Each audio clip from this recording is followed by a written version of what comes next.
La for hatred for none, hatred for none, for Islam stand for peace. La for hatred for none, hatred for none, all the time. La for hatred for none, hatred for none, for Islam stand for peace. Assalamu alaikum wa rahmatullahi wa barakatuhu, and welcome to Inspirational Africans, where we bring you interesting stories to inspire you, to encourage you to act positively towards the development of our society. I know you've heard of many genres under the sciences, but have you ever heard of spatial science? Let us meet who our guest for today is. Wadood Moomen, a native of Wa in the Upper West region of Ghana, was brought up principally by his mother, as his father, his mother's earthly comfort, had passed away. His mother, who was poor, had very little means for livelihood and found that they had not to crack affording the basic needs of her child. Parents, teachers, association dues, pocket money and uniform for school constituted a major hindrance in his way and nearly eked him out of basic school. Little as Wadood Moomen was, he recognized the existence of God and the importance of making supplications to him. His prayers were rarely answered. At a tender age, between 7 and 15 years, Wadood Moomen was engaged in catering services and other trades to raise money for educational and religious programs in relation to Ahmadiyya regional and national conferences in the country.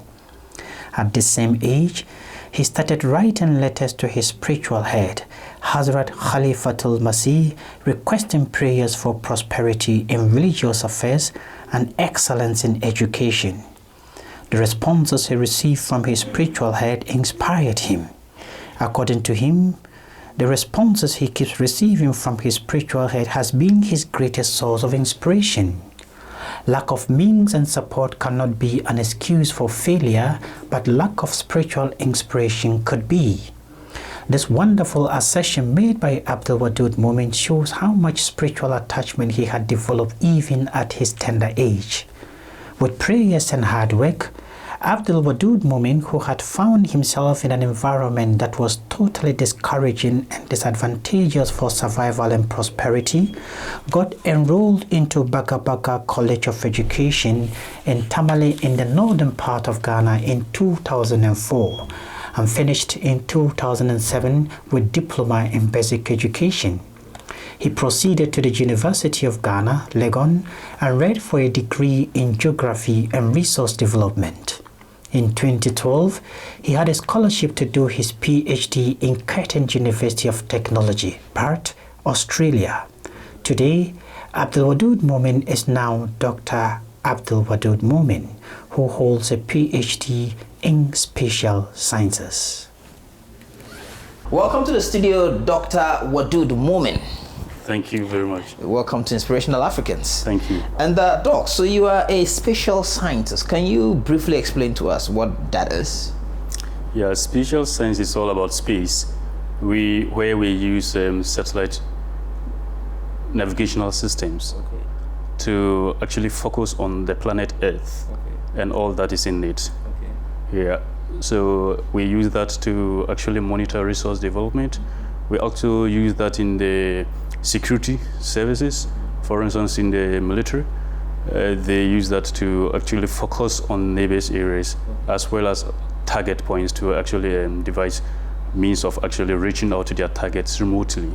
And then when you come to agriculture as well, we use that to focus on plant development. We also use that to focus on to actually identify and analyze suitable agricultural areas. When I say suitable, in the field we have a lot of suitable developments, and but specifically I'm talking about agriculture, where we use remote sensing, specifically with satellite imagery, to focus on lands that can be cultivated, lands that cannot be cultivated, and then also to monitor plant development, plant growth, and also to actually support agriculturalists about livestock stocking and other things.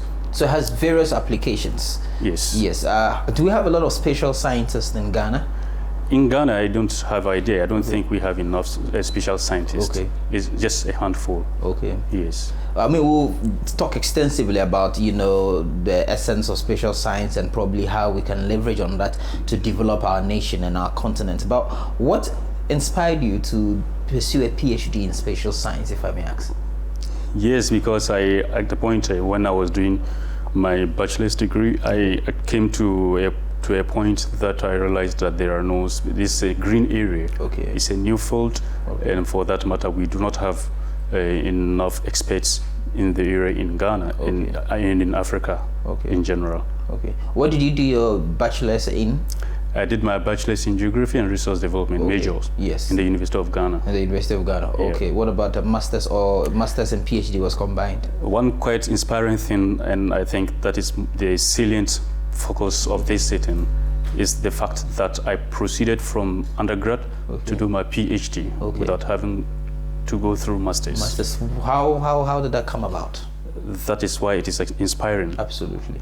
Yes, overseas, particularly in Canada, in the United States of America, in Australia, it is possible for an undergrad who has actually completed an honors with a very good class to do PhD.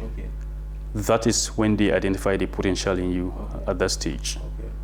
That is how come I was able to do my PhD without having to do masters. So you finished University of Ghana with a BA in geography? Yes, and resource development. And what was the, so you applied to schools? What was the? Yes, during my final semester, when I was going to the university during the first year, I made it a point that I was going to actually jump higher above that level. So I started working harder to come out with a very good class. And by first semester level 400, I'd already had a very good class. So second semester, then I started actually looking around for scholarships to go further. Actually, I limited myself to masters. And so whilst in my research for scholarship to do masters, I came to realize that I could even do a PhD somewhere with the class that I was going out with. So I started making applications, but actually I made applications for MPhil programs. And then my head of department and a few other lecturers that I had interactions with during my study gave their recommendations that I could be admitted to do MPhil in any university abroad. So I submitted my applications and they also submitted their recommendations. And that was my final semester in University of Ghana during the undergrad. And by the end of that semester, and by the time I got home, I already had the admission. By then I had submitted my applications, and by the time I got home somewhere in November, whilst I was very busy running around trying. What year was this? 2011.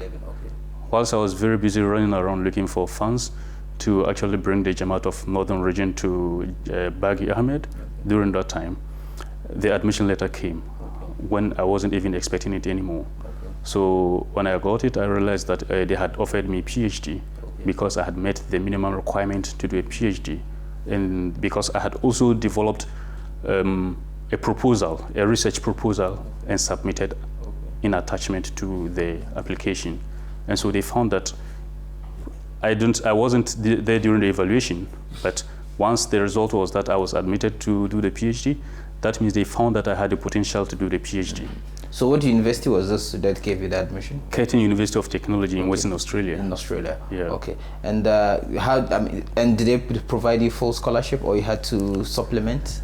No, by the time my application was received, the scholarship opinion had closed. Okay. So you also knew part of the application process is to identify a potential supervisor. Okay. So my potential supervisor had then advised me to look for any scholarship, any means of coming and honoring the admission. Okay. So then we would take it up from there. Okay. So I actually approached the Ghana Education Trust Fund, GET Fund, and laid my case before them, and they said, well, we are willing to consider it for 1 year.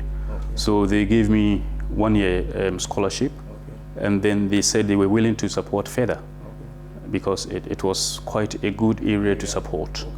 So they gave me the scholarship to go and start. And when I arrived there, my supervisor said, okay, then we could go in for a scholarship from the Commonwealth Scientific Industrial Organization in Australia. I applied for that, and they were very willing to offer the scholarship, but unfortunately I used my African impatience to actually stop it.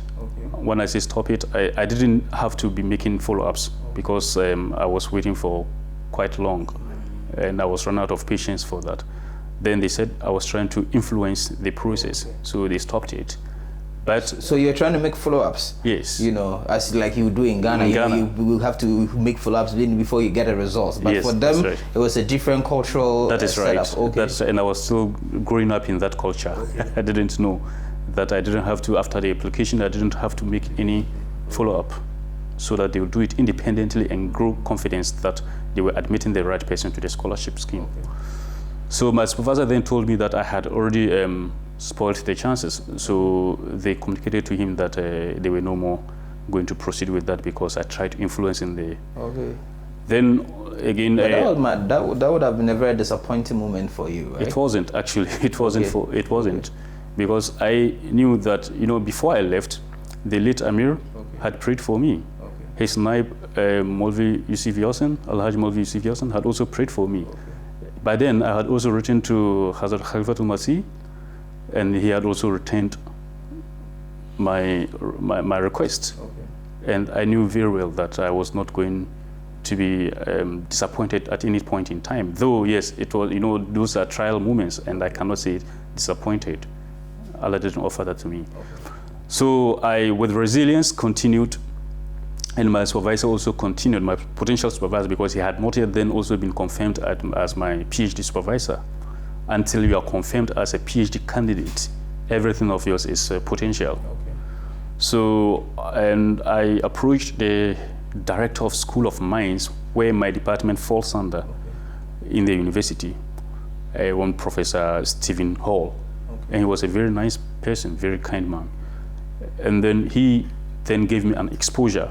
He registered me to go and deliver a talk in African Australian Research Forum.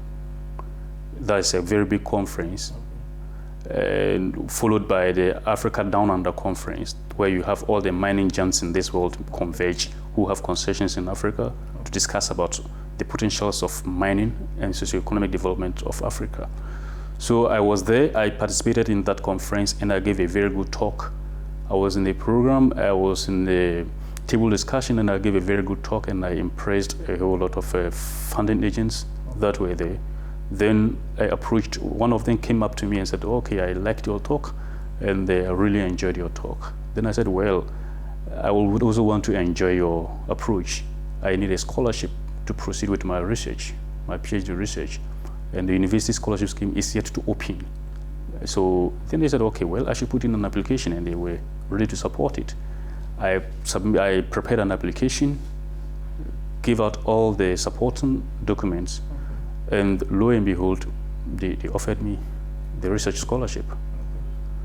And then also, by then, the director of the School of Mines, Professor Hall, had also supported another funding. And then he asked me to apply, and I applied again, and it was approved. It was successful. All this while I had been writing to Huzur for praise. So you're able to get all the scholarships that you needed to take you through how many years? Yes, and 3.5 years on course, and then waiting period for another 6 months. Okay. No, less than 6 months, about 3 or 4 months. Okay. But all that was waiting period. Okay. So for the PhD was supposed to be 4 years. Okay. But I completed in 3.5 years, less than 4 years. Okay. And then it's by the grace of Allah, with the strong prayers of Hazrat Khalifatul Masih Hamis. Every month I write to him. So during my study, even before I did the application, I had been writing to him So, I mean, the leader of the worldwide Ahmadiyya Muslim mission. Yes. Yes, okay. Yes. Just for our viewers who are not aware. All right, yes, that's right. Yeah. So I had been writing to him, and each time he returns my request, my prayers request, with a lot of prayers. That's fine.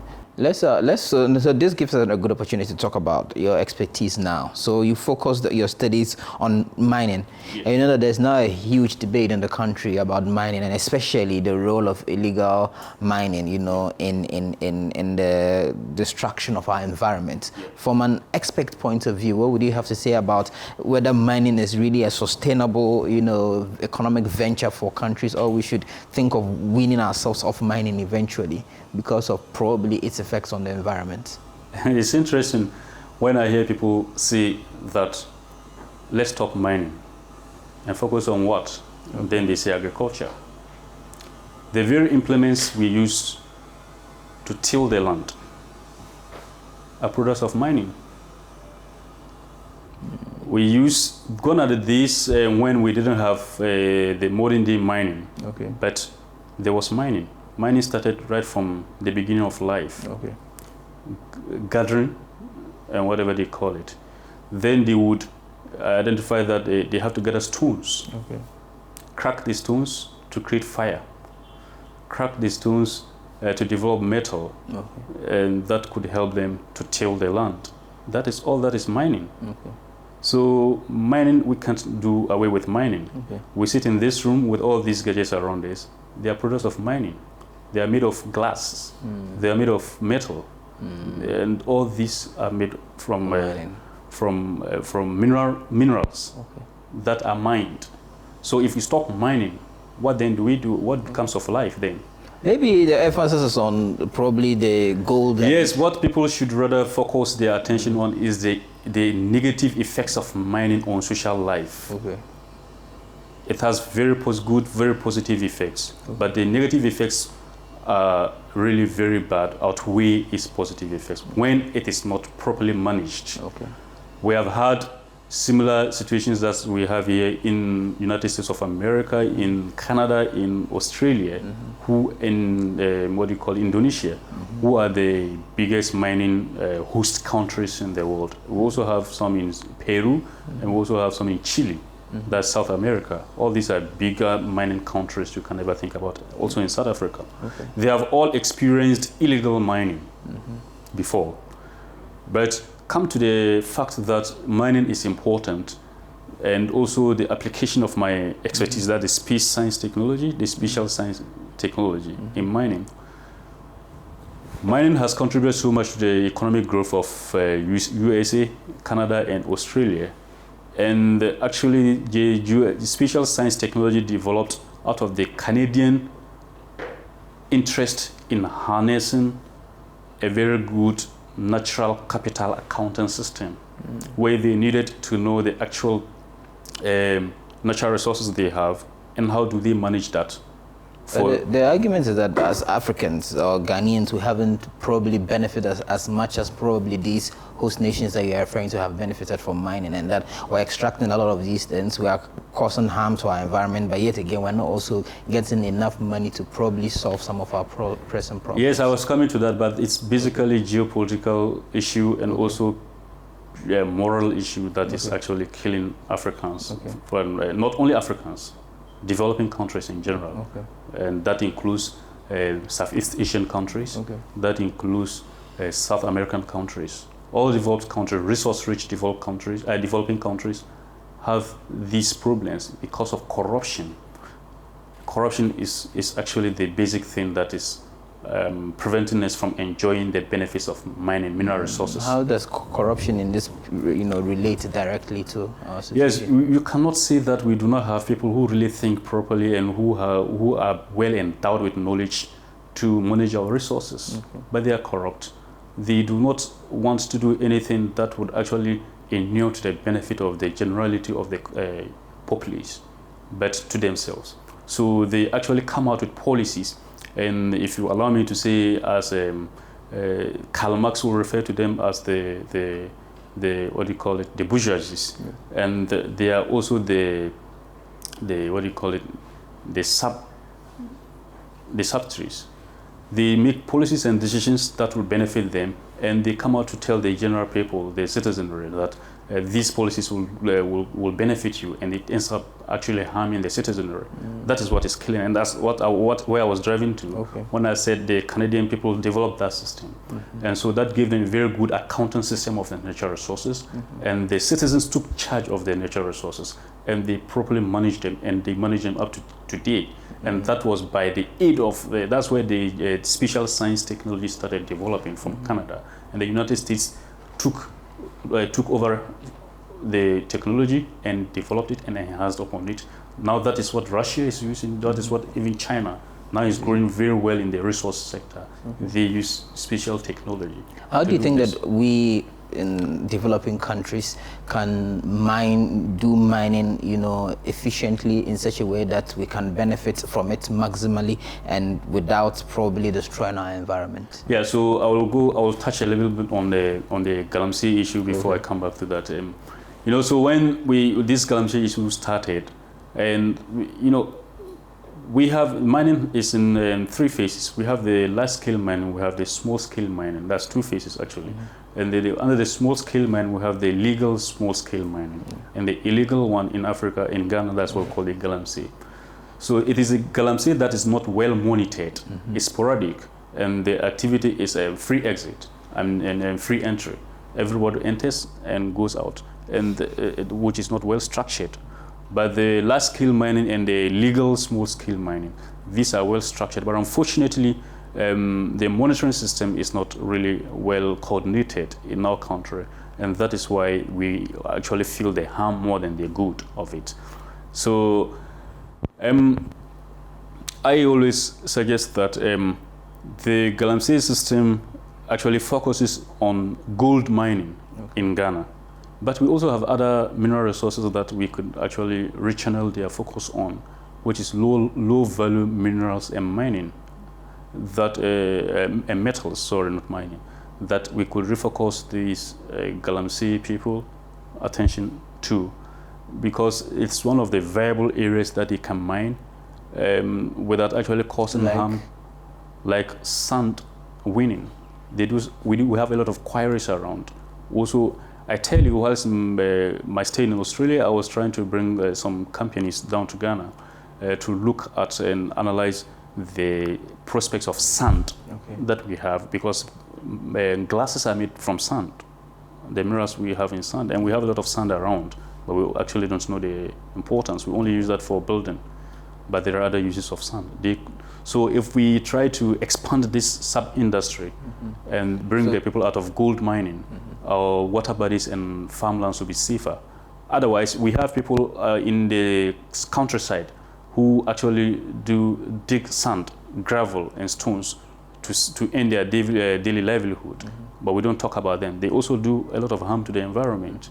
So if we could coordinate this very well, we still have mining going on, but we encounter less of the environmental impacts. So you think that we should look at how to coordinate and regulate those sectors very well? Yes. In such a way as to regularize them? Yes. So that we know what they are doing and we can control them, essentially. Yes, that's right.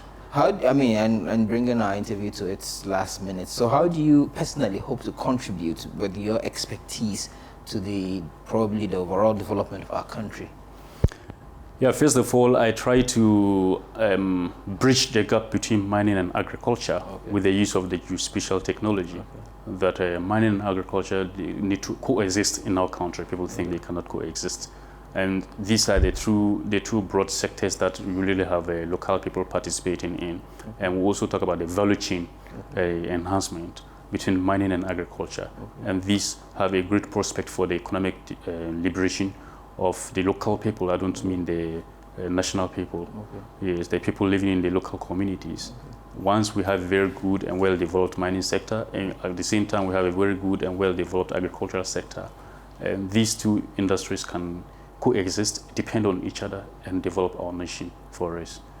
Yes. So by way of that, I intend to work with the ministries of lands and natural resources and then agriculture, and then also I work with the Ministry of Science, Environment, Science and Technology and Innovation, and then also because basically my field is technology, and then also to work with the universities. Okay. I have exposure to a lot of